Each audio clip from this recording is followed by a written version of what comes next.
District health and population کے زیر اہتمام ڈسٹرکٹ کراٹے چیمپئن شپ کا افتتاح سابق senior vice president Shotokan karate federation of Pakistan اور چیئرمین کراٹے ایسوسی ایشن کے ڈویژنل امیر افضل اوان نے کیا، جس میں مختلف ویٹس کے کھلاڑیوں نے حصہ لیا۔ کراٹے کوچ ظہور احمد گجر اور لڑکیوں کی کوچ صوبیہ صادق نے اپنے فرائض سر انجام دیے۔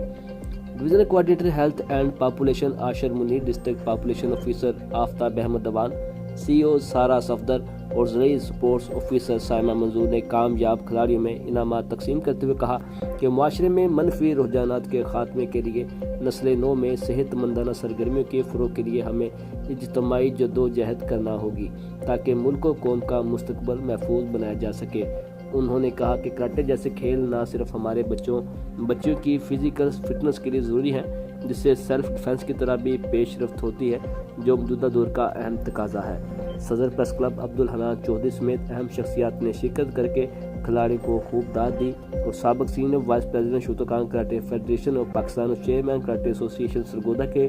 ڈویژنل امیر افضل اوان نے اپنے خطاب میں کراٹے کو نونہال وطن کے لیے صحت مند تفریح قرار دیا۔